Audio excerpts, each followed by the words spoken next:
maybe the biggest thing you learned from playing Oklahoma last time that you want to fix up or change going into this time?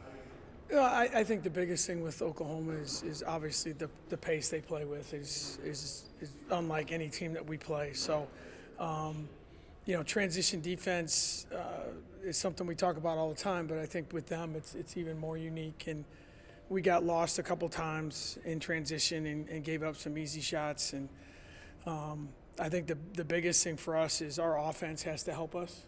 A lot of times that's the best way to manage your transition defense, your spacing, and things like that. So just the idea that we gave up some transition looks that we've got to clean up if we can.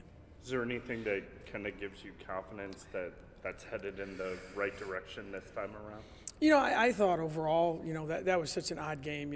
Obviously when Steph got hurt early and we got down, and I thought the fourth quarter we competed and gave ourselves a chance. But, the pace of the game is what it is. They force the pace on you. They play a lot of kids, so, the matchups are going to change consistently. So, we talk all the time about, every dead ball you have to get organized and you have to do it quickly against them because they're coming and they're subbing a lot. And, we're not as deep as obviously we once were. So we're going to have to be really smart about our rotations and getting some kids some rest when we can. And but our kids have been really good, the last week or so of really understanding that not that we weren't, I think, doing a decent job of it before, but it's got to be even more paramount that we're doing the little things, and especially when it comes to our defensive plan.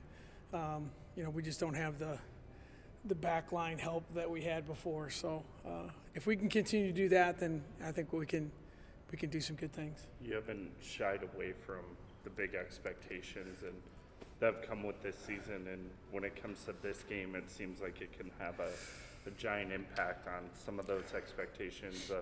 How much do you think they're aware of that, and I guess do you even talk to them about that one? Yeah, no, we don't really talk much about it. I think when you get into this part of the season, it's this game's the middle game. Number 9 out of 18, and our kids, they're on Twitter and they know what the standings are like. And the thing that I say all the time in this league, when you play everyone twice, at the end of the year you have a good record if you get a couple sweeps and you don't get swept. And obviously we lost Oklahoma the first time, so avoiding a sweep is big because not only it's 2 games, and obviously then there's a tiebreaker involved in it down the road too. So, we don't talk a lot about it.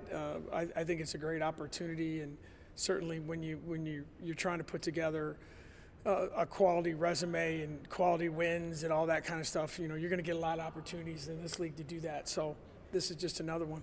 How encouraging was it that you were able to come back and have a chance at the end in a hostile environment there, coupled with the fact that now you have home court, which can maybe make it harder for them? Yeah, no, I thought, the fourth quarter we really competed. We made a defensive mistake at the end of the third quarter. They make a long shot. We're down 11.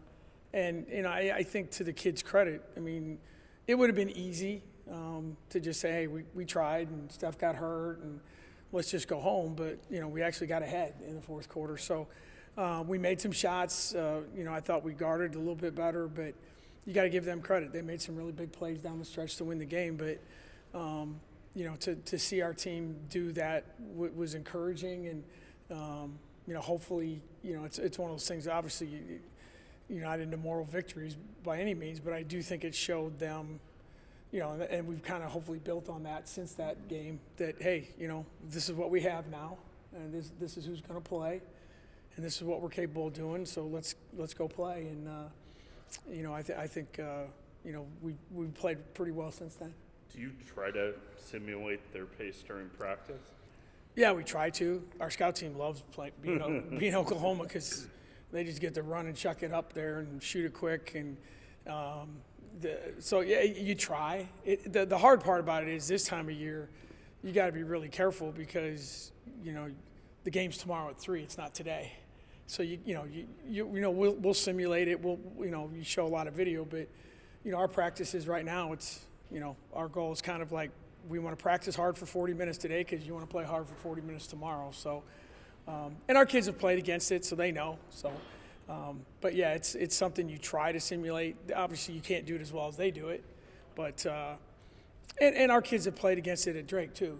You know, that's the way Jenny played at Drake. So it's not like it's completely unknown. It is a little harder to simulate. Probably going to be the best crowd of the year, I would think. How does that impact the game, especially as entertaining as this one might be with the pace? Yeah. How do you think it might impact the game?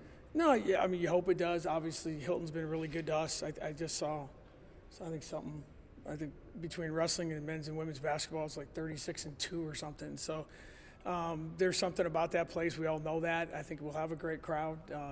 Hopefully, everybody will be smiling after TJ goes to Missouri and wins and can get to our game. So, but yeah, that's what makes it fun, and I think that's what's, you know, with our team. It's we only have so many of these games left. You know, I think we have 5 home games left, so we want to embrace that, and I think we'll have a good crowd, and hopefully the weather will cooperate, and we'll get them all out there. What's it like going into this pivotal stretch of home games? It's Oklahoma, Baylor, and then Texas, I think, with this group, knowing how much they've been through and what they're standing with now. Yeah, I think for us right now, the biggest focus is to get through the next 3 games. We always, especially this time of year, we always segment our season. And after the Baylor game, we get our bye week, which everyone needs, physically, emotionally. So for us, it's really 1 week that we have to really be locked in. Then take a breath and come back for 3 more weeks, and then you're done before the Big 12 tournament. So the maturity on our team is really good. The leadership on our team is phenomenal. So they'll be ready to go, and we know it's great to play these kind of games. You know, there's a lot of teams don't get to play them, and late January, early February, you're playing games that really matter, and that's what makes it fun. So you kind of think that final stretch of minutes down in Oklahoma was an important stretch, I guess, heading into this game for. Yeah, I hope so. I mean, obviously that's the disappointment you have in losing a game, but at the same time, I think they saw what they were capable of doing, and that's all you want. You want to just, as a coach, as a player, as a fan, just compete. Just don't feel sorry for yourself. No one's going to feel sorry for you. They didn't feel sorry for us. And that they shouldn't. We just have to do what we need to do. And I thought our team did that. We came back and I thought we talked a lot about that. The next practice this is what we showed we could do, and we did it. In a tough situation, with Steph's injury that day. But that's a sign of a team that's connected, and that's what we want to do. We want to be competitively connected. And I thought that was a great sign, and disappointing to lose, but exciting to see how they handled it. How did Steph's surgery end up going? Good. Yesterday? Yeah, it went really well. Doc Greenwald sent me pictures. I don't know why he sent me pictures. Before and after, I'm like, I didn't, I'm not a doctor, but he thought he thought she had the stuff that he needed to fix it up, and now she'll rehab, and we'll go from there. But he felt like she was in a good spot, and the damage wasn't extensive. It was just an ACL. I don't want to make it sound like that's not a big deal, but it wasn't all the other stuff that could have happened. So the rehab starts. She's in good spirits. Her mom's here, so giving her some motherly attention, which all kids need. So now it's the hard part to get her rehabbing and hopefully get her back to where she can be the kind of player that she came here to be. Thank you.